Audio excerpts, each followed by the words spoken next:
Assalamualaikum warahmatullahi wabarakatuh. Halo sahabat sebuah kisah misteri, kembali lagi bersama saya Rio Wijaya. Terima kasih saya ucapkan kepada sahabat-sahabat yang telah mendengarkan kisah misteri yang saya ceritakan. Terima kasih juga kepada sahabat-sahabat yang selalu memberikan support, memberikan dukungan agar channel ini dapat berkembang. Kali ini spesial, saya akan mengajak sahabat-sahabat semua untuk berziarah ke salah satu makam leluhur saya, yang mana beliau merupakan penerus atau pemegang tahta kesultanan yang ada di Jambi, ya. Yang mana sebuah kisah misteri kali ini yang akan saya ceritakan syarat akan sejarah dan banyak sekali menyimpan peristiwa-peristiwa misteri.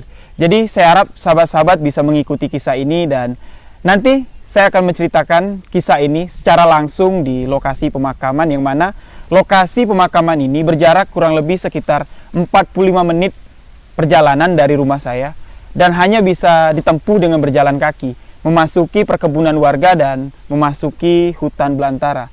Jadi sama-sama kita simak video sebuah kisah misteri kali ini.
Sebuah kisah misteri kali ini saya akan bagikan, saya akan ceritakan kepada sahabat-sahabat semua, yang mana saya akan menceritakannya langsung di lokasi tempat peristiwa tersebut terjadi.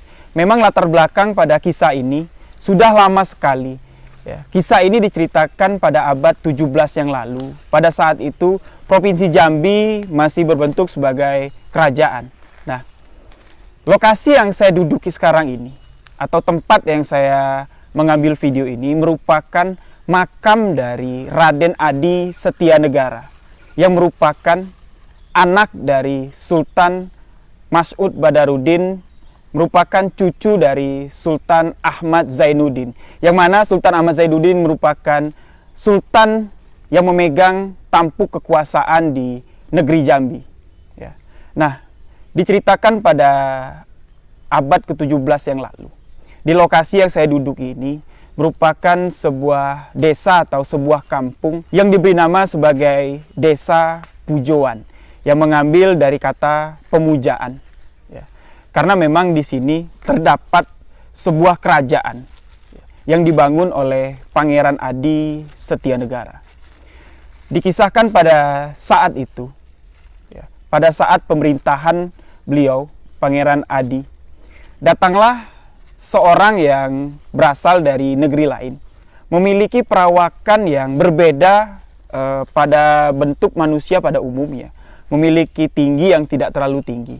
Ya, warga atau orang pada zaman itu menyebutnya sebagai nama Laradotel. Nah, Laradotel datang ke desa Pujoan, ke kerajaan Pujoan, menemui Pangeran Adi untuk meminta tempat dan meminta pekerjaan lah pada saat itu. Pangeran Adi yang memang merupakan seorang pemimpin yang boleh dikatakan sebagai panutan lah di negeri Jambi. Jadi sedikit saya akan ceritakan sejarah. Negeri Jambi pada saat itu memiliki sebuah kerajaan besar yang terdapat di kota Jambi. Ya. Namun di tengah kerajaan itu, di tengah kerajaan besar itu, terdapat sebuah kerajaan yang memegang pemutusan atau yang memegang tampuk pemerintahan yang sebenarnya yaitu inilah Kerajaan Pijoan atau Desa Pujaan yang dipimpin oleh Pangeran Adi Setianegara. Untuk sejarahnya lebih lanjut, mungkin di video yang akan datang saya akan ceritakan. Di sini saya akan menceritakan beberapa kejadian mistis atau kejadian misteri yang terdapat di Desa Pujoan atau di tempat saya duduk sekarang ini. Ya. Jadi pada saat itu Laradotel datang meminta kepada Pangeran Adi, meminta pekerjaan lah, ya, meminta perlindungan sekaligus pekerjaan. Jadi Pangeran Adi yang merupakan raja yang jumawan, raja yang memiliki pamor, ya, dia mempersilahkan Laradotel datang. Laradotel bertempat tinggal di desa ini, yang mana di desa Pujoan ini atau desa Pijoan ini terdapat sebuah kampung yang diberi nama Dusun Jelatang. Ya, dusun itu atau kampung itu dipenuhi oleh tumbuh-tumbuhan hutan atau yang dikenal warga setempat daun jelatang. Bila mana terkena dari daun tersebut, ya, akan mendapatkan luka atau luka seperti luka bakar dan menyebabkan gatal-gatal. Nah, di tempat itulah didirikan sebuah kerajaan, yang mana kerajaan itu tepat sekarang berada di sebelah kiri saya. Ya. Sekarang ya memang tidak bisa kita lihat lagi bentuk kerajaannya, karena memang sudah berdiri di tahun atau di abad ke-17. Namun kalau kita masuk ke dalam hutan itu, kita masih dapat melihat tapak tilas atau jejak-jejak pondasi dari kerajaan tersebut.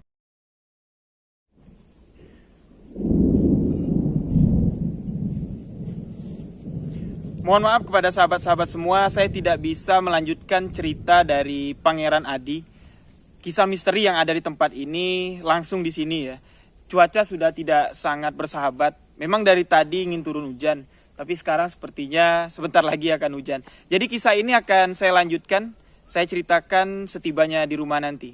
Jadi saya mohon maaf kepada sahabat-sahabat semua, semoga sahabat-sahabat bisa mengerti. Setelah Laradotel datang menemui Pangeran Adi Setianegara, yang mana pada saat itu beliau menjabat sebagai raja, Laradotel beserta istrinya dipersilahkan untuk tinggal di kerajaan. Dan Laradotel diberi amanat atau diberi pekerjaan untuk menjaga, merawat hewan-hewan ternak yang ada di kerajaan tersebut. Singkat cerita, beberapa tahun setelah Laradotel dan istrinya menetap tinggal di kerajaan Pujaan atau di desa Pijoan, istri dari Laradotel mengandung dan melahirkan. Disinilah kejadian misteri yang terjadi oleh Laradotel beserta istrinya. Istri dari Laradotel melahirkan 3 sosok perwujudan yang sangat misterius. Yang pertama dilahirkan istri Laradotel yang keluar dari dalam rahimnya berbentuk bayi pada umumnya, bayi laki-laki pada umumnya. Yang kedua, yang keluar atau yang terlahir dari rahim istri Laradotel berbentuk sosok seperti anak kucing. Dan yang ketiga, yang terlahir dari rahim istri Laradotel adalah seperti cicak. Nah, kejadian ini menghebohkan kerajaan tersebut. Anak pertama atau anak laki-laki yang dilahirkan oleh istri Laradotel memiliki sebuah keanehan, tidak umum pada bayi laki-laki pada umumnya. bayi tersebut memiliki bulu roma yang menyungsang, ya. Sedangkan kita manusia pada umumnya, pada normalnya, bulu roma kita menghadap ke bawah, namun bayi laki-laki tersebut memiliki bulu roma yang menyungsang ke atas. Maka dari itu, anak laki-laki itu diberi nama Larasungsang. Yang kedua, yang berbentuk perwujudan seperti anak kucing, ternyata menjadi atau besar menjadi seekor harimau. Ya. Warga atau pada saat itu, warga setempat menyebutnya dengan nama Bujang Jelatang. Nah, yang ketiga, yang terlahir dari rahim istri Laradotel yang berbentuk cicak, ya, menjadi jelmaan seekor buaya yang sangat besar. Nah, setelah ketiga sosok itu lahir dari rahim istri Laradotel, bali yang terdapat, ya, bali dari ketiga sosok itu tiba-tiba menggumpal ke atas, berkumpul ke atas dan terbang membentuk sebuah cahaya putih lalu menghilang. Nah, bali itulah yang menjadi jelmaan peri, yang warga setempat atau warga kampung menyebutnya sebagai Peri Mambang, penjaga gaib dari kerajaan tersebut.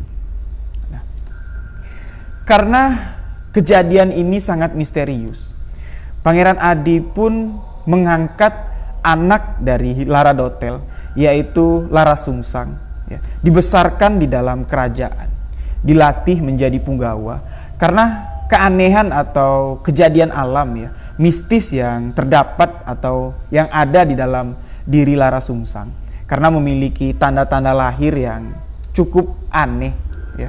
Bahkan orang mengatakan, boleh dikatakan, ya, cuman dialah memiliki bulu roma yang menyungsang.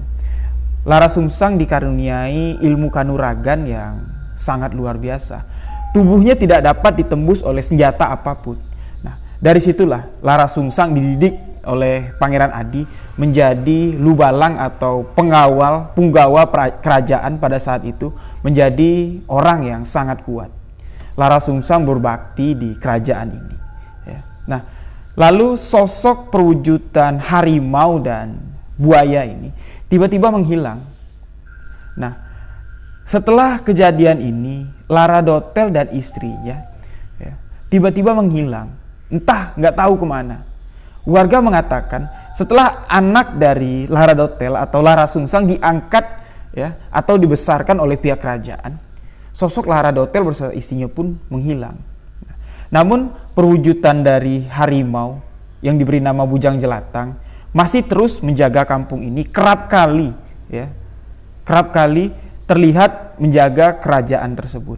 Nah, sedangkan buaya, ya, buaya yang terlahir dari dalam rahim istri Laradotel, tumbuh besar di Sungai Pijoan, ya, di aliran Sungai Batanghari, dan konon katanya buaya tersebut menunggu di muara Sungai Pijoan. Muara Sungai Pijoan yaitu perbatasan dari Sungai Batanghari yang merupakan sungai terpanjang di Sumatera. Menjaga di perbatasan itu yaitu di sebuah lokasi atau sebuah tempat yang diberi nama Lubuk Guci. Lubuk Guci itu walaupun kemarau panjang, namun tempat itu sama sekali tidak akan airnya mengering, ya. Jadi buaya tersebutlah yang menjaga di perbatasan itu, sehingga buaya-buaya lain yang ada di Sungai Batanghari tidak dapat masuk ke wilayah Pijoan.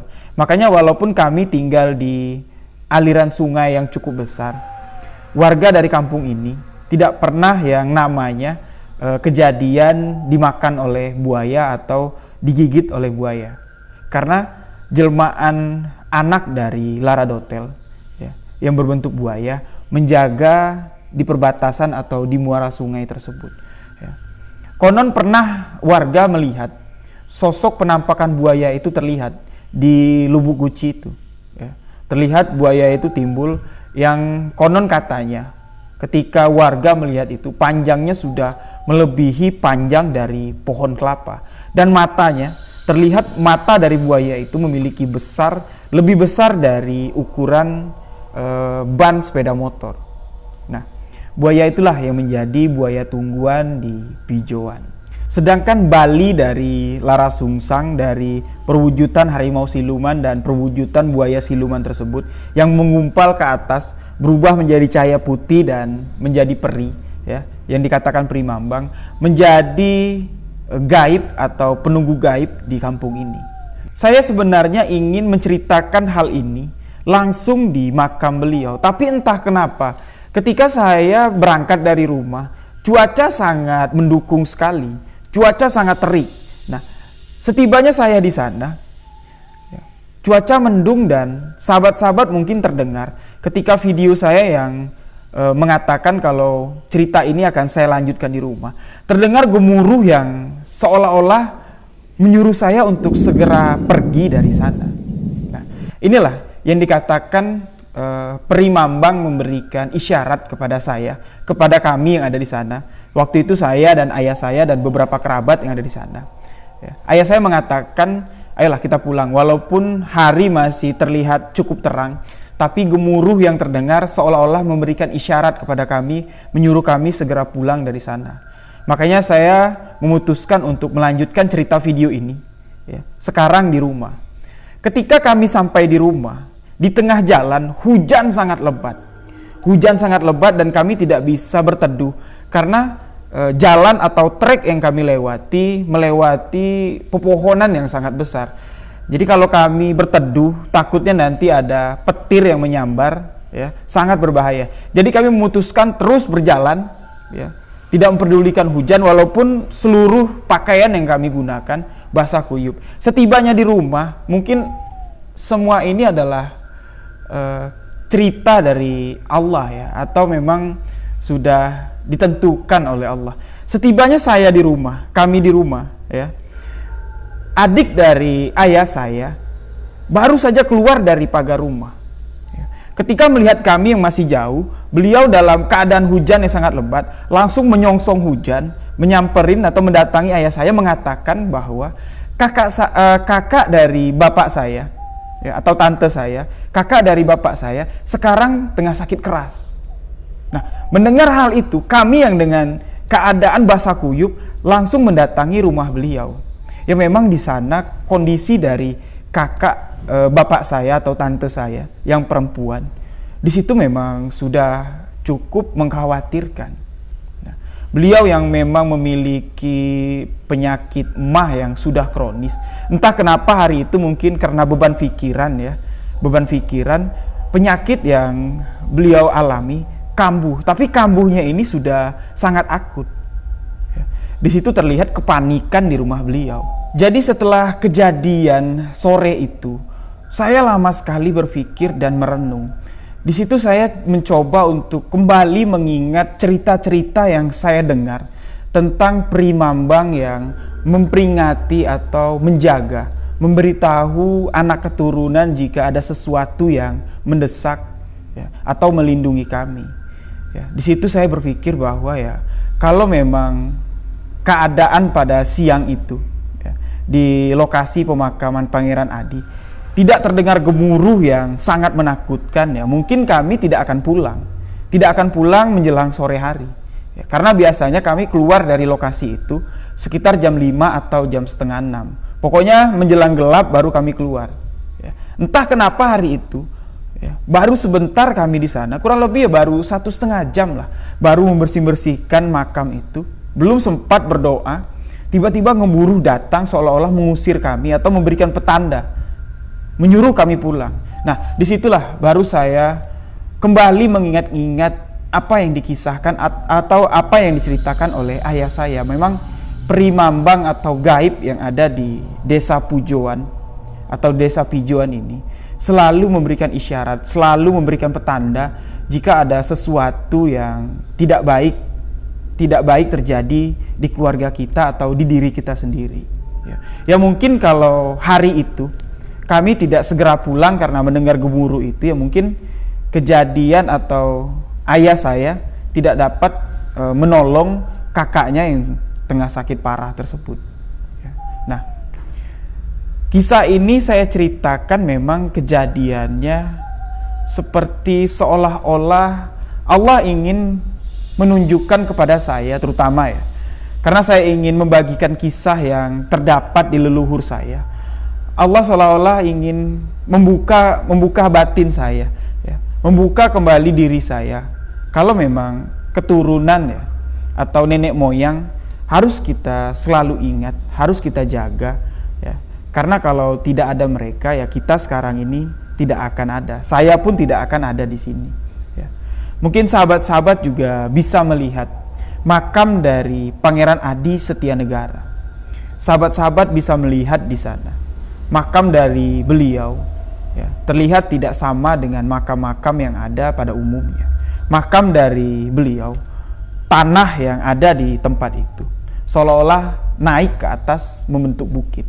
Nah, kejadian itu sempat saya tanyakan kepada ayah saya, apakah memang almarhum Pangeran Adi Setianegara ditanam atau dimakamkan di atas tanah tumbuh? Nah, ayah saya menceritakan dari zaman dahulu ya, ayah saya mendapat cerita dari kakek saya dan kakek saya mendapat cerita dari buyut saya. Makam dari Pangeran Adi Setianegara dulunya dimakamkan atau ditanamkan di tanah yang datar. Namun entah kenapa Allah memberikan karomah kepada beliau. Tanah yang tempat dia makamkan ya, seolah-olah menaik ke atas, tinggi menjulang tinggi, membentuk seperti mahkota tinggi. Makanya kalau orang yang tidak tahu ya, atau orang yang tidak tahu kalau itu makam Pangeran Adi, orang lebih mengenal kalau itu adalah makam Datuk Mahkota Tinggi. Ya itulah, makam Datuk Mahkota Tinggi ialah makam dari Raden Adi Setianegara, Sultan dari atau Raja dari Desa Pujoan. Nah, untuk kisah dari Bujang Jelatang sendiri, pada tahun 90-an ayah saya menceritakan ya, ayah saya waktu itu pernah mengalami sesuatu hal yang cukup mengalami kesulitan dalam sebuah permasalahan. Jadi rumah dari kami diincar oleh beberapa orang yang ingin berniat jahat. Ayah saya mengatakan teror dari orang tersebut memang belum dilihatkan, memang belum terlihat. Jadi memang ayah saya memperhatikan sudah 1 minggu ayah saya memperhatikan ada beberapa orang kadang menggunakan motor yang tidak dikenal ya, orang-orang yang tidak dikenal menggunakan 2 motor berboncengan ya, memperhatikan rumah kami. Terkadang orang itu berhenti di pojokan jalan memperhatikan rumah kami. Dan terkadang orang menggunakan mobil tiba-tiba berhenti tepat di depan pagar rumah kami, tapi orang itu tidak turun. Nah, di situ ayah saya sudah memiliki firasat kalau orang itu akan berniat jahat. Nah, entah kenapa pada suatu malam ayah saya sudah memiliki firasat tidak enak pada malam itu dan mengatakan kepada ibu saya, seluruh rumah atau jendela diperhatikan dan dikunci. Ayah saya memiliki firasat yang kurang baik pada malam itu, dan ayah saya yang tadinya berniat keluar karena ada sesuatu hal mendesak lah, ada pekerjaan yang harus diselesaikan. Namun beliau memutuskan membatalkan niatnya untuk keluar rumah dan memutuskan untuk tinggal di rumah pada malam itu. Jadi ayah saya standby dalam rumah, mematikan seluruh lampu. Sekitar jam 12:30 malam, terdengar langkah kaki ya, membuka pagar rumah kami, mendengar beberapa langkah ya, atau beberapa orang. Ayah saya hari itu atau malam itu mengira ada sekitar 5-6 orang berjalan perlahan memasuki halaman rumah kami. Berjalan perlahan dan membuka pintu garasi kami, dan beberapa orang yang lain ya, berpencar seolah-olah mengelilingi rumah kami tepat jam 12:30 malam. Namun ayah saya belum mendengar ada suara orang mencongkel atau apa, baru mengitari rumah kami dan mencoba untuk membuka garasi mobil ya, atau garasi rumah.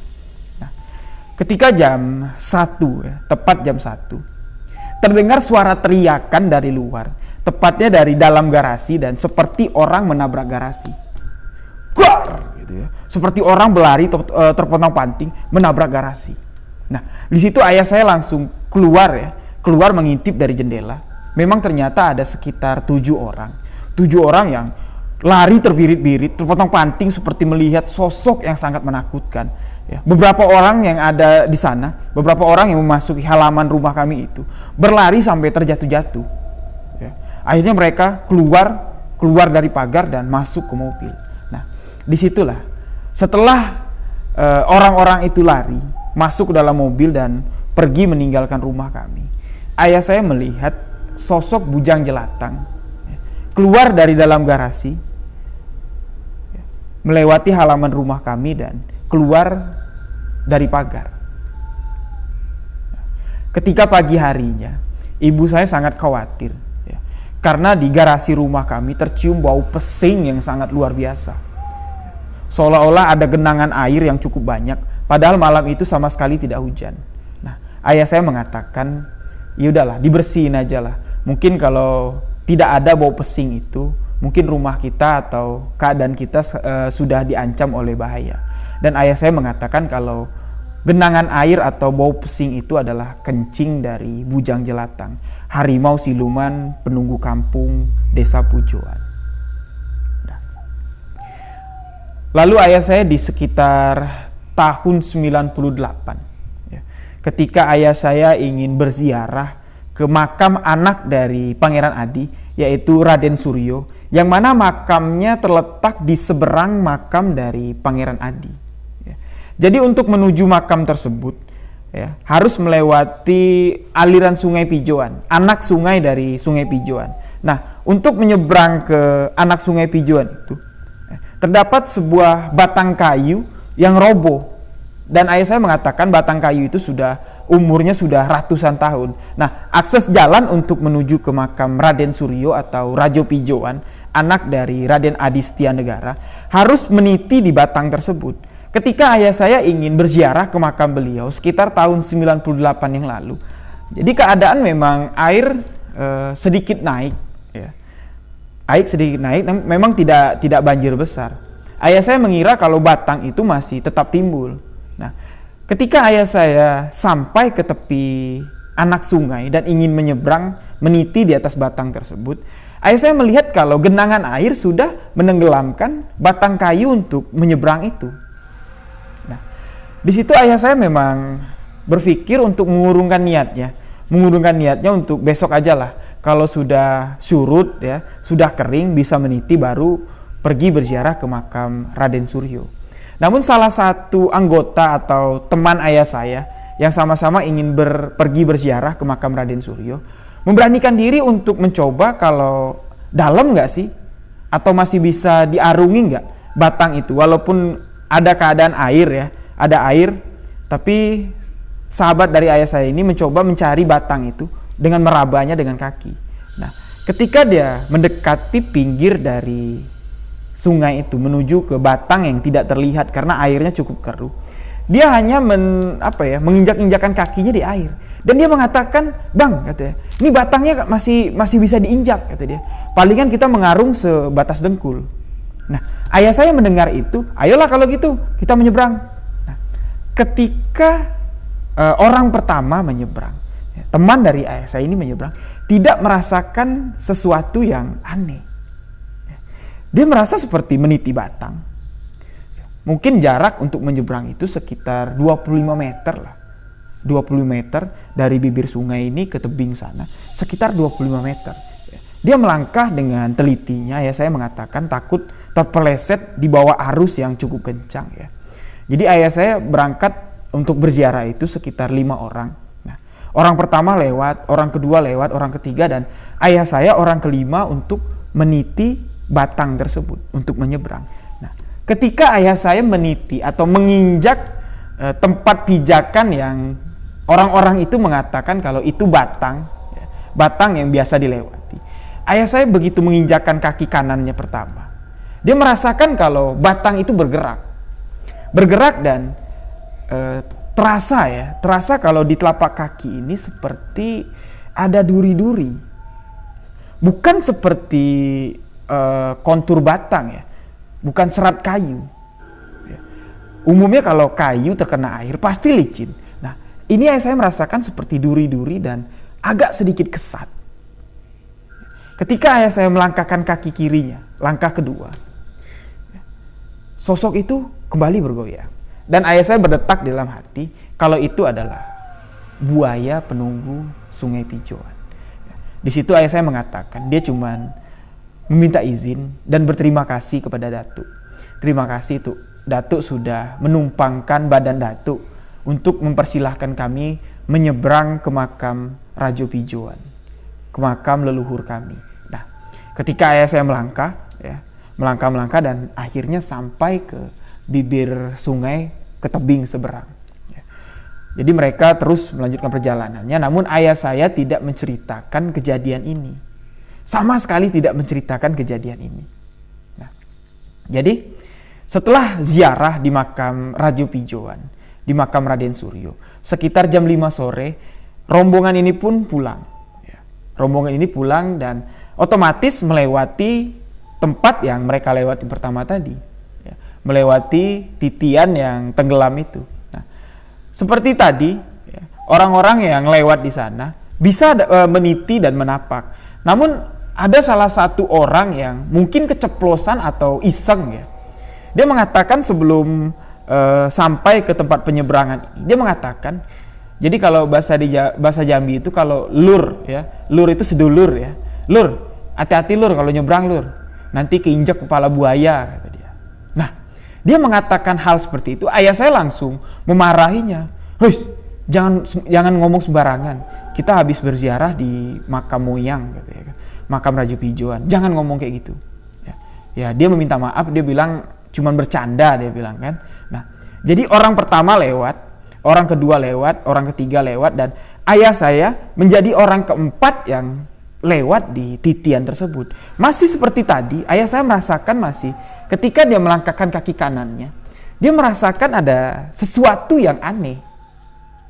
Seperti serat, seperti tajam. Seolah-olah itu adalah punggung buaya.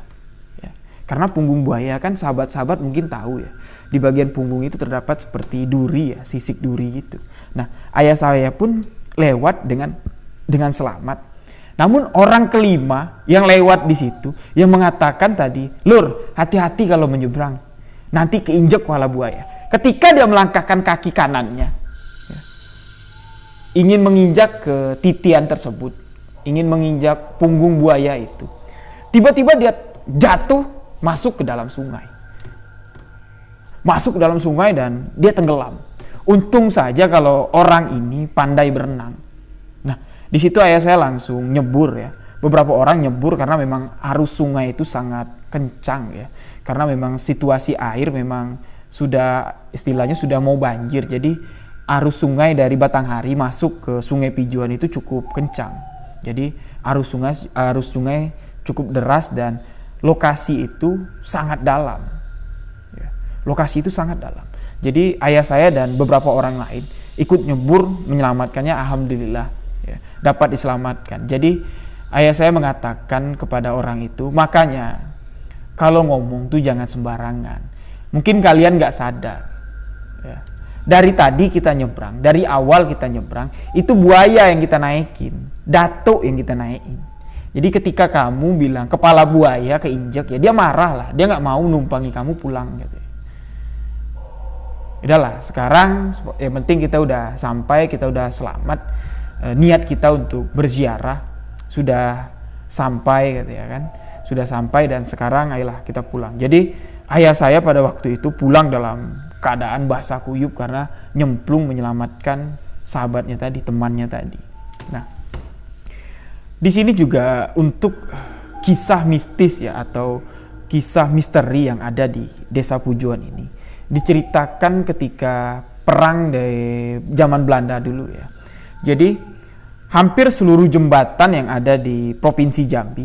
Jadi ada namanya Muara Tembesi, ada jembatan, Muara Bulian ada jembatan, dan Desa Pijoan atau Desa Pujuan ini ada juga jembatan. Namun anehnya ya, jembatan yang ada di Desa Pujuan ini tidak dapat diledakkan oleh Belanda. Sedangkan ya, jembatan-jembatan lain diputuskan oleh Belanda agar tidak dapat atau orang yang ada di lokasi itu tidak dapat keluar masuk, tidak dapat membendung kekuatan untuk melawan Belanda. Di sini ayah saya mendapatkan cerita dari almarhum kakek saya yang hidup pada masa penjajahan Belanda. Dia mengatakan pesawat tempur Belanda yang membawa misil untuk meledakkan jembatan lalu lalang di Desa Pijoan ini. Di jembatan Pijoan itu. Namun seolah-olah jembatan itu sama sekali tidak terlihat. Dan hanya satu-satunya lah jembatan Pijoan yang tidak dapat dibom oleh Belanda pada zaman itu. Nah, jadi itulah kisah misteri yang ada di Desa Pijuan atau di Dusun Jelatang ya. Mungkin tadi di awal sahabat-sahabat melihat beberapa makam atau beberapa video makam yang saya tampilkan di intro dengan diiringi lagu Orang Kayu Hitam ya. Di situ adalah makam dari cucu dan cicit dari almarhum Raden Adi Setianegara. Makam yang pertama, ya, makam yang memiliki 2 batu nisan adalah makam Raden Abdullah Kartawijaya atau orang yang mengenalnya sebagai Pangeran Pusponingrat, cucu dari Raden Adi Setianegara, anak dari Raden Suryo atau Rajo Pijoan, yang merupakan Raden Abdullah Kartawijaya ini merupakan pemegang tahta terakhir atau sultan terakhir yang ada di Jambi. Dan makam yang hanya memiliki sebuah batu nisan itu adalah merupakan makam dari cucu Raden Adi Setianegara, yaitu makam Raden Ahmad, anak dari Pangeran Puspojaya Diningrat atau Raden Abdullah Kartawijaya. Nah, Raden Ahmad inilah ya seorang pejuang di zaman kemerdekaan dulu, yang dimana sewaktu masa hidupnya memiliki ilmu firasat yang sangat tinggi. Beliau sempat terbuang 2 kali ya. Dan terakhir beliau terbuang di zaman pemerintahan kesultanan terakhir ya. Di zaman penjajahan Belanda. Beliau terbuang di Malang. Jadi pada saat itu dia sudah mengatakan kepada pejuang-pejuang yang ada di Jambi yang ingin mengadakan rapat atau perkumpulan untuk melakukan tindakan untuk melawan kolonial Belanda. Pada saat itu buyut saya Raden Ahmad mengatakan, kalau kita ingin berkumpul sebaiknya jangan pada hari itu ya. Karena hari itu saya memiliki firasat kalau ini adalah sebuah jebakan. Raden Ahmad mengatakan perkumpulan atau waktu yang sudah ditentukan untuk diadakan rapat mengumpulkan seluruh pejuang-pejuang yang ada di Jambi ini merupakan adalah settingan atau trik atau siasat dari Belanda untuk menangkap mereka semua. Namun tidak ada satupun dari mereka yang mempercayai apa yang dikatakan oleh buyut saya Raden Ahmad. Jadi mereka menentang firasat yang dimiliki oleh Raden Ahmad dan mengatakan pokoknya kita harus berkumpul pada hari itu karena keadaan sudah sangat darurat. Dan Raden Ahmad pun mengatakan, ya udahlah, kalau memang itu pilihan kalian, tapi nanti saya minta kepada kalian, apapun yang terjadi, kita terima sama-sama, jangan ada yang lari. Karena kalau lari, kita bisa mati. Singkat cerita, hari yang ditentukan pun ya, sudah dijadwalkan dan mereka berkumpul. Mereka berkumpul di sebuah tempat dulu ya, pada zaman dulu. Tempat itu dinamakan Masjid Batu. Masjid Batu yang mana tempat berkumpulnya para pejuang-pejuang yang ada di Provinsi Jambi untuk mengatur strategi melawan penjajah Belanda. Tepat sekali apa yang dikatakan Raden Ahmad. Ketika mereka sedang berkumpul di dalam, Belanda sudah mengepung mereka dari luar. Mereka sama sekali tidak melakukan perlawanan. Walaupun mereka memiliki ilmu kanuragan yang sangat tinggi, mereka juga merasa sia-sia. Raden Ahmad mengatakan, saya bisa selamat dari sana, tapi saya memikirkan saudara-saudara saya yang ada di sana. Kalau salah satu dari kami melakukan perlawanan, ya, salah satu dari kami membunuh Belanda, pasti Belanda akan menghabisi kami dengan timah panas. Jadi mereka sudah sepakat dari awal. Raden Ahmad juga sudah mengatakan, kalau terjadi apa-apa, kita jangan melawan, kita jangan lari, kita terima saja. Nah itulah, Raden Ahmad pada saat itu diasingkan ke Malang. Setibanya di Malang, Raden Ahmad yang sangat alim ya, sangat taat. Ya. Ketika di Malang, dia bercerita kepada datuk saya, kepada anaknya. Pada datuk saya mengatakan, waktu itu dia di Malang ditempatkan di sel khusus di sebuah gua. Dibuatkan sel khusus dalam sebuah gua dan dia hanya seorang diri yang ada di sana. Dengan jeruji besi yang sangat besar, Raden Ahmad dikurung di dalam itu tanpa fasilitas apapun. Ya. Jadi ketika azan zuhur, Raden Ahmad mengatakan kepada Algojo yang menjaga pintu dari selnya, dia mengatakan, Tuan, izinkan saya untuk keluar menunaikan sholat zuhur. Setelah itu saya berjanji akan pulang kembali ke dalam sel. Namun Al-Gojo itu mengatakan, ya kalau mau sholat silakan sholat di dalam. Anda tidak bisa keluar karena Anda sekarang sudah ditahan di sini. Raden Ahmad kembali mengatakan kepada Al-Gojo itu, sekali lagi saya meminta kepada Tuan, tolong izinkan saya keluar dari sel ini. Kalau tidak, saya akan keluar dengan cara saya sendiri. Nah, karena Al-Gojo ini marah, ya, dia membentak Raden Ahmad dan meninggalkan Raden Ahmad. Dengan jeruji besi yang besar, dengan gembok yang besar pada zaman itu, ya, Raden Ahmad bisa keluar. Raden Ahmad membengkokkan jeruji besi itu. Dia keluar, dan setelah beliau menunaikan ibadah sholat zuhur, beliau kembali lagi ke dalam sel dan kembali merapatkan jeruji besi yang sudah dibengkokkannya.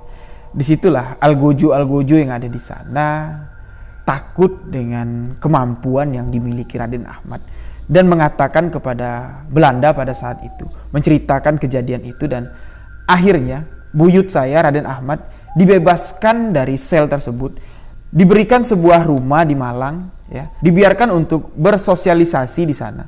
Tapi dengan satu catatan, sebelum kemerdekaan Raden Ahmad tidak boleh pulang ke negeri Jambi, pulang ke provinsi Jambi. Dan buyut saya Raden Ahmad menyetujui apa yang dipinta oleh Belanda tersebut. Dan disitulah Raden Ahmad menikah dengan orang asli Malang, wanita kelahiran Malang, dan mendapatkan anak yaitu kakek saya. Dan di tempat lokasi pemakaman itu ada sebuah makam lagi, namun batu nisannya sudah hilang, yaitu makam adik dari Raden Ahmad, yaitu almarhum Haja Ratumas Rafi'ah, seorang wanita, seorang pejuang wanita yang sangat tangguh. Ya. Di sini saya menyebutkan nama beliau. Sebenarnya saya tidak ingin menyebutkan nama beliau di rumah ini. Jujur, saya merasakan merinding. Bukan karena hal-hal apa, tapi mengingat kedikdayaan atau karomah yang diberikan Allah kepada beliau. Beliau merupakan seorang wanita, seorang pejuang wanita yang sangat membantu kemerdekaan khususnya di Provinsi Jambi. Beliau seorang wanita, pejuang wanita yang sudah sangat banyak menghabisi nyawa Belanda dengan tangannya sendiri. Bahkan banyak cerita yang menceritakan beliau ketika semasa hidupnya. Jadi sebelum Raden Ahmad diasingkan ke Malang, Raden Ahmad di Jambi sudah memiliki istri dan memiliki 2 orang anak. Di situ Raden Ahmad yang sibuk, ya, mengatur strategi dan pergi bergerilya, ya, dari satu tempat ke satu tempat untuk berperang melawan Belanda. Menitipkan kedua anaknya kepada almarhum Haja Ratu Mas Rafi'ah, yaitu adiknya. Dia menitipkan kedua anaknya, yaitu anak pertamanya laki-laki dan anak keduanya perempuan yang berumur sekitar 7 tahun. Menitipkan kepada Ratu Mas Rafi'ah. Di sini saya sebut aja Nyai Pia, ya, kepada Nyai Pia. Nah, pada saat itu karena keadaan kerajaan, ya, keadaan rumah tempat tinggal mereka sudah tidak aman lagi. Jadi Nyai Pia memutuskan untuk membawa kedua orang keponakannya ini untuk pergi mengasingkan diri di kebun. Ya, di kebun yang ada di tengah hutan, yaitu tepat di desa Jelatang dekat makam yang ada di video tersebut. Nah, jadi ketika dia sudah membuat pondok di sana, ya, mengasingkan diri di sana dengan kedua keponakannya. Jadi keponakan wanitanya, anak Raden Ahmad yang bungsu yang wanita, hari itu terlihat sangat girang. Ya, ketawa ketiwi kesana kesini berlari bermain dengan kakaknya yang laki-laki. Dan Nyai Pia mengatakan, "Nak, jangan terlalu riang, jangan terlalu gembira. Sekarang kita tengah dalam pengasingan. Belanda sekarang mengejar kita. Ya, jadi diam-diam aja lah. Ya, jangan terlalu riang. Nanti nggak baik jadinya." Nah, mendengar apa yang disampaikan bibinya, ya, kedua anak itu pun kembali diam masuk ke dalam pondok. Nah, keadaan waktu itu sudah sore. Ya. Nyai Pia mengatakan kepada kedua keponakan ini, "Bibi ingin mencari kayu api. Jadi kalian jangan keluar dari pondok ini, diam saja di pondok. Bibi nggak jauh kok nyari kayu api di sekitar sini." Jadi almarhum Nyai Pia, ya, keluar dari pondok hanya membawa sebilah parang kecil yang kalau kami di Jambi mengatakan parang petok, parang yang khusus untuk mencari ranting-rantingan untuk kayu api. Ya. Beliau hanya membawa parang tersebut yang diselipkan di pinggangnya. Beliau berjalan memasuki hutan untuk mencari kayu bakar. Selesai mencari kayu bakar, alangkah terkejutnya beliau ketika melihat kedua keponakannya yang tadinya sangat riang, bermain sangat gembira di tempat itu, sudah tewas dihabisi oleh Belanda. Melihat apa yang dilakukan Belanda dengan kedua keponakannya ini, dan dia merasa kalau kejadian ini baru terjadi. Dia merasakan nadi dari keponakannya, bagian lehernya masih hangat, dan dia memiliki firasat kalau Belanda yang menghabisi keponakannya ini belum jauh. Dia mengejarnya. Nah, disitulah mungkin Allah memberikan atau menitipkan kekuatan yang lebih untuk beliau. Banyak orang yang mengatakan ketika pengejaran itu, almarhum Nyai Pia seolah-olah tidak menyentuh dari tanah. Dia berlari seolah-olah tidak menyentuh tanah. Dia berlari seolah-olah dibawa oleh angin. Dan dengan parang petok yang kecilnya itulah, dia menghabisi satu kompi atau satu gerombolan Belanda yang telah membunuh keponakannya. Dicincangnya dengan parang yang dipegangnya. Nah, setelah kejadian itu, kedua keponakannya ini kembali dibawa ke desa dan dimakamkan. Nyai Pia mengatakan dia ikut bergerilya. Dia ingin membalaskan dendamnya kepada Belanda-Belanda yang sangat tidak memiliki rasa, membunuh kedua keponakannya. Yang mana memang pada saat itu Nyai Pia sudah menikah, namun dia tidak dikaruniai anak. Jadi anak dari keponakannya ini, anak dari kakaknya, anak dari Raden Ahmad ini, sangat dicintai oleh almarhum Ratu Mas Rafiah seperti anaknya sendiri. Nah, jadi perjuangan Ratu Mas Rafiah sangatlah dikenal. Kejadian yang sangat menghebohkan lagi terjadi ketika perang. Suami dari Ratu Mas Rafiah pada saat itu sedang berperang melawan Belanda dan dalam keadaan terdesak. Dan Ratu Mas Rafiah, Nyai Pia entah datang dari mana, masuk ke dalam kerumunan Belanda yang mendesak pejuang-pejuang Jambi ini, termasuk di situ salah seorang suaminya, suami dari Nyai Pia. Di situ Nyai Pia menghabisi tentara-tentara Belanda itu dan berlari, menggendong suaminya dengan tubuh suaminya yang 2 kali lipat besar dari tubuh Nyai Pia. Menggendong suaminya dengan mengepitnya seperti ini. Berlari menyeberangi sungai seolah-olah sungai itu adalah tanah yang lapang. Dia menapak di atas air berlari. Nah, disitulah orang banyak mengatakan kalau almarhum Ratu Mas Rafiah memiliki kemampuan atau memiliki ilmu, kalau orang Jawa bilang sayuti angin, dapat berjalan di atas angin. Namun apa yang dikatakan orang-orang tersebut salah. Di sini ayah saya bercerita, walaupun ayah saya tidak dapat bertemu dengan almarhum Ratu Mas Rafiah, karena ketika almarhum Ratu Mas Rafiah meninggal, ayah saya baru berusia 40 hari. Jadi almarhum Ratu Mas Rafiah, Nyai Pia, meninggal di rumah ini di umur 100 lebih. Beliau seorang yang sangat taat walaupun keadaannya sudah tidak dapat berjalan lagi. Dia hanya bisa berlasur atau ngesot. Namun ibadah, sholat tidak pernah tinggal. Walaupun matanya sudah rabun, dia tetap membaca Al-Quran di depan lampu togo kalau kami bilang itu, atau lampu serongkeng, lampu yang dipompa itu. Nah, dia tetap membaca Al-Quran walaupun dengan keadaan matanya yang sudah tidak fasih lagi melihat atau sudah rabun. Di umur 100 lebih, almarhum Nyai Rafiah baru meninggal. Nah, ayah saya mendapat cerita ini dari almarhum nenek saya. Dia mengatakan, almarhum nenek saya mengatakan, kalau ayah saya, kelahiran ayah saya sangat dinanti-nanti oleh almarhumah Ratu Mas Rafiah. Di sini almarhum nyai saya, almarhum nenek saya mengatakan, semasa tuanya almarhum Ratu Mas Rafiah menghabiskan waktunya, ya, menghabiskan hari-harinya mengaji, ya, melakukan ibadah, dan di waktu luang Ratu Mas Rafiah hobi atau suka untuk menjahit, ya, membuat tenunan lah seperti itu. Jadi kamar yang digunakan, kamar dari tempat tidur almarhum Ratu Mas Rafiah itu berada sekarang tepat di sebelah kanan tempat saya membuat video ini. Dan di kamar tersebut dibuat khusus, ya, di atas daknya dibuat khusus lubang, ya. Jadi seperti seolah-olah dari atas itu bisa turun ke bawah. Nah, di situ almarhum Nyai saya mengatakan, dak itu sengaja dibuat pintu, bukan tanpa alasan. Ya. Di sini Ratu Mas Rafiah atau Nyai Rafiah ini memiliki pendamping seorang atau sesosok jin muslim yang sangat kuat. Di sini saya tidak ingin menyebutkan namanya, walaupun saya tahu namanya, saya tidak ingin menyebutkan nama datu itu. Ya. Karena dari tadi saya sudah mendengar suara-suara ketukan-ketukan.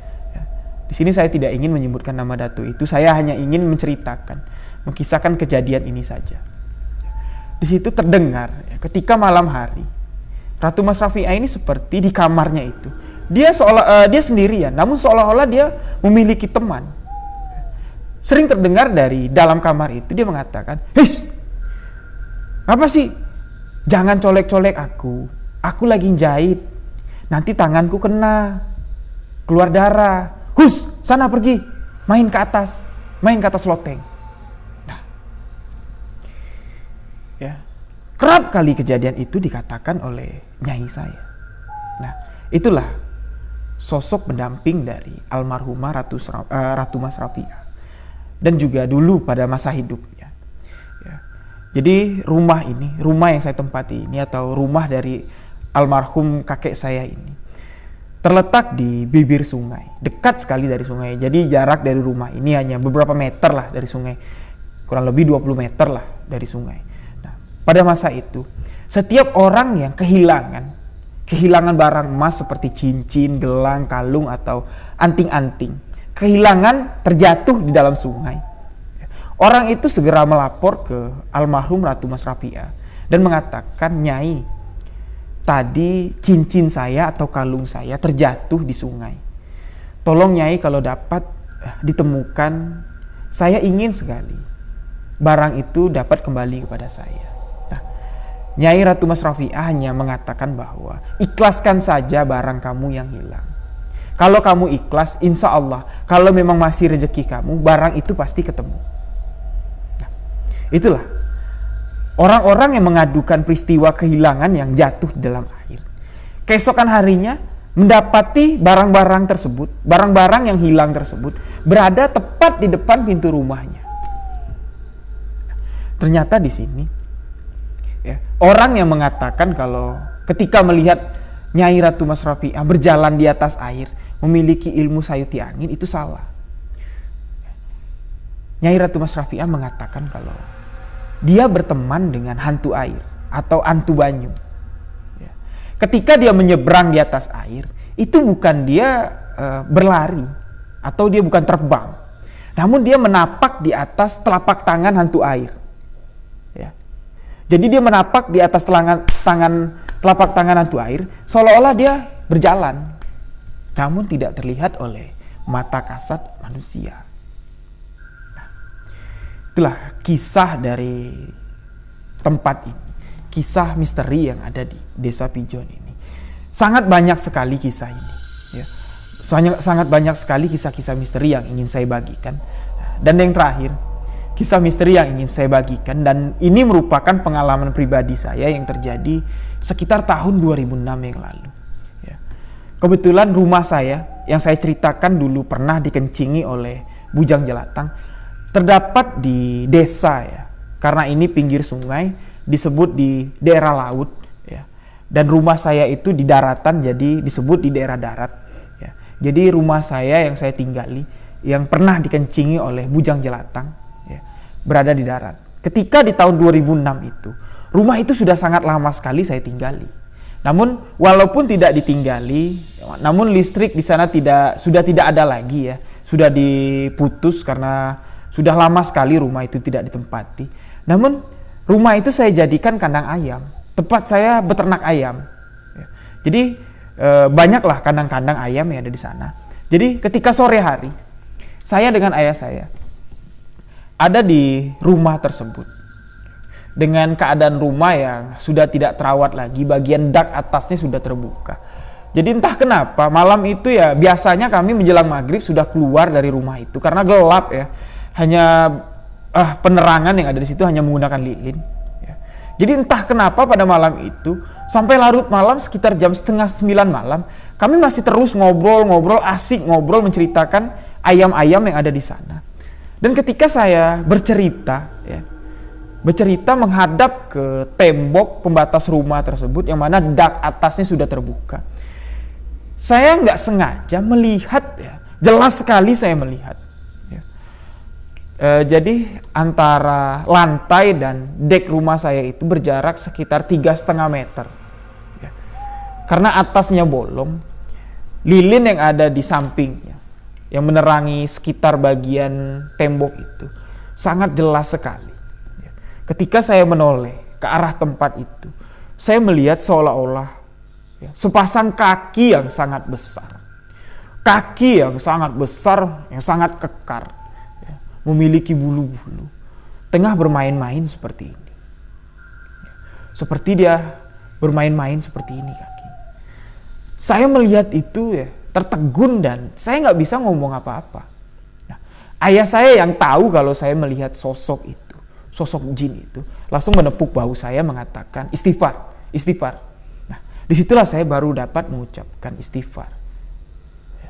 Saya istighfar dan ketika saya sudah mulai enakan, ya, ayah saya mengatakan, ya, kamu jangan takut. Itulah sosok jin titipan dari leluhur kita. Itulah ya, jin yang dimiliki oleh almarhum Ratu Mas Rafiah yang selalu mendampingi atau menjaga rumah-rumah atau tempat-tempat milik keluarga kami. Nah, jadi saya memiliki kakak laki-laki. Jadi kakak laki-laki saya ini memang kalau ngomong tuh suka bercanda. Ya. Jadi ketika kami berziarah ke makam Ratu Mas Rafiah, ke makam Raden Ahmad dan ke makam Raden Puspojaya Diningrat. Jadi di situ kakak saya sedikit nguyon lah ya, bercanda. Ketika kami tengah membersih-bersihkan tempat itu, menebasi rumput-rumput liarnya. Jadi kakak saya bertanya kepada bapak saya, "Pak, di mana sih Pak letak makam Buyut Piah?" Bapak saya menunjukkan arahnya, menunjukkan ancang-ancangnya. Karena batu nisan dari makam beliau sudah hilang. Memang letak makamnya tidak jauh dari letak makam Raden Ahmad. Dan bapak saya mengatakan, nih palingan sekitar sinilah. Sekitar sini nggak jauh lah, nggak mungkin lah jauh ke sana. Sekitar sini, seingat bapak, dulu waktu batu nisannya masih ada, di sekitar sini nih. Nah, jadi abang saya ini membersihkan lokasi yang ditunjuk ayah saya. Jadi pas dia membersihkan lokasi-lokasi itu, menebas rumputan liar yang ada di sana, abang saya sedikit guyon atau nggak tahu kenapa lah. Dia berkata seperti ini, Nyai, tolonglah Cucung nih, kalau memang di sini banyak pendamping, nah Cucung nanti pulang, mintalah dikasih satu dampingan yang ada di sini. Ayah saya mendengar apa yang dikatakan abang saya ini cuman mengatakan, jangan ngomong sembarangan. Nanti dikasih beneran, kamu yang gak kuat, kamu yang ketakutan. Jangan ngomong sembarangan di tempat kayak gini. Nah, abang saya cuma cengengesan ya, ketawa ya. Hihi, dia ketawa gitu. Dan ketika pulang ke rumah, kami sudah bersih-bersih, sudah beres-beres, makan malam ya. Cerita-cerita lah tentang perjalanan, tentang ziarah kali itu. Dan sekitar jam 10 malam. Jadi saya tidur di kamar depan, ayah saya di kamar tengah, dan abang saya di kamar belakang. Sekitar jam setengah 11 malam, terdengar suara teriakan dari abang saya dan seperti suara pintu yang ditabrak. Ya. Jadi abang saya berteriak, tolong, kata dia, brak, gitu ya. Suara pintu yang terhempas sangat keras. Nah, di situ saya yang kaget, saya belum tidur ya, saya masih terjaga, saya baring-baring di tempat tidur. Ya. Saya keluar dan melihat dia dengan kain yang sudah terbuka ya, sudah disingsingnya ke atas, hanya menggunakan boxer. Dengan ngap-ngapan dia masuk ke kamar bapak saya. Dia mengatakan, "Pak, tolong pak, kenapa? Ada mata merah pak," dia bilang.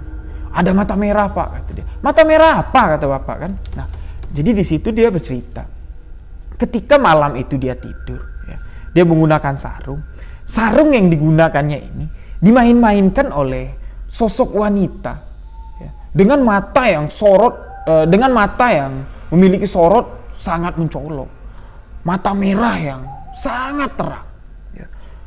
Sosok itu duduk mencangkung di sampingnya dan memain-mainkan kainnya seperti ini. Jadi kain itu dilambai-lambaikan seperti ini. Nah, abang saya melihat sosok itu, namun nggak bisa berkata apa-apa. Nah, ketika abang saya merem, memejamkan matanya, sosok itu hilang. Sosok itu hilang, tapi berada tepat di sampingnya, menyoel-nyoel bahunya seperti ini. Nih, menyoel-nyoel bahunya seperti ini. Di situ dia sangat jelas melihat sosok wanita yang berambut panjang, ya, menggunakan baju yang dia bilang karena gelap, ya, dia hanya terlihat seperti baju yang lusuh, menggunakan dengan mata yang sangat merah, menyolek baunya seperti ini seolah-olah mengajak bermain.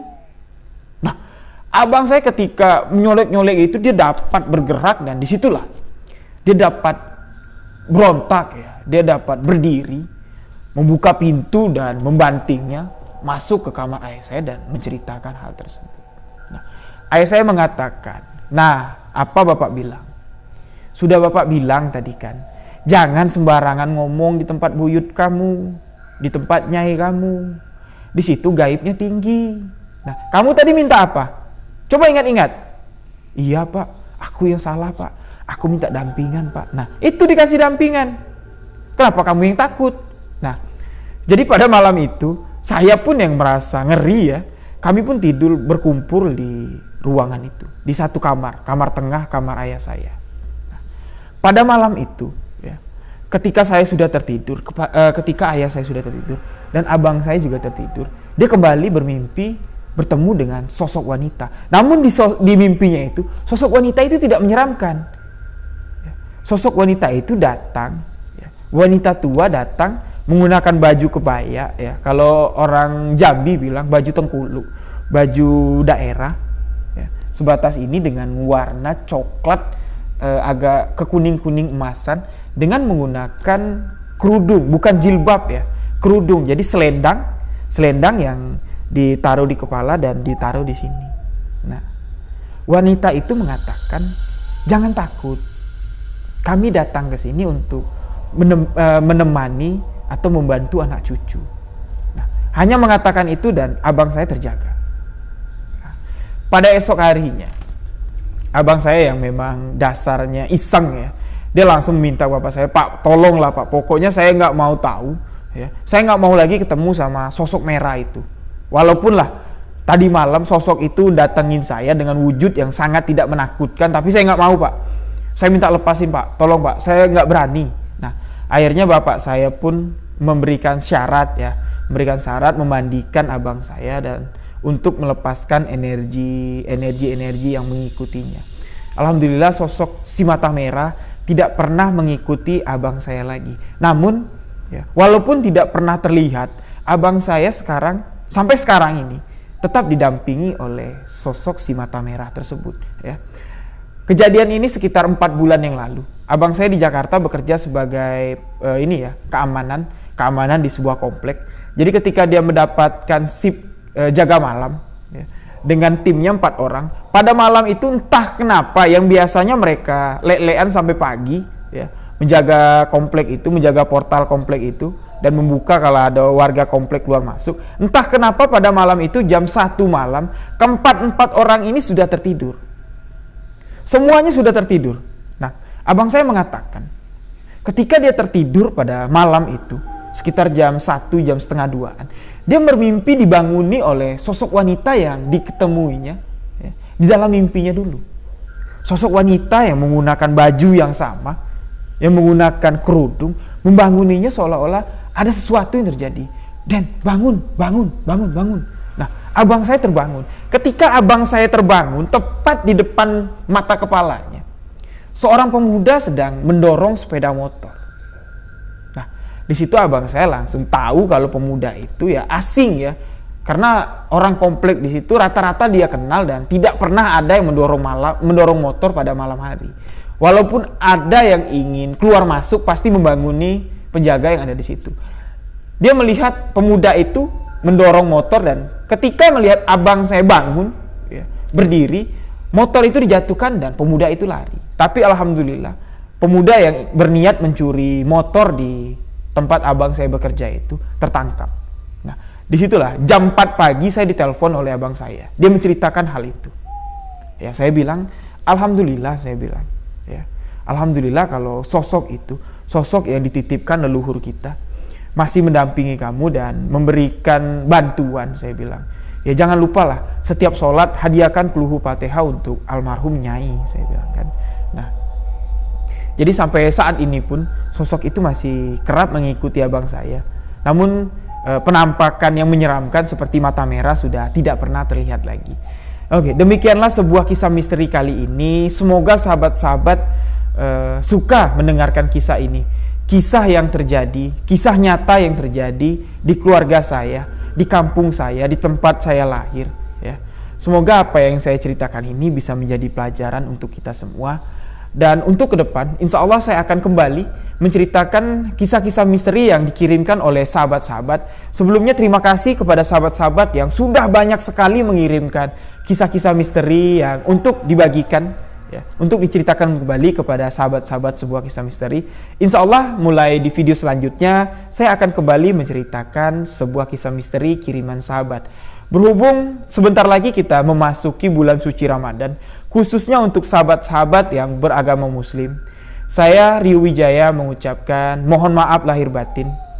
Semoga Allah memberikan kita kesehatan untuk dapat sama-sama menunaikan ibadah puasa. Saya Rio Wijaya, wabillahi taufiq walhidayah. Wassalamualaikum warahmatullahi wabarakatuh. Salam sebuah kisah misteri.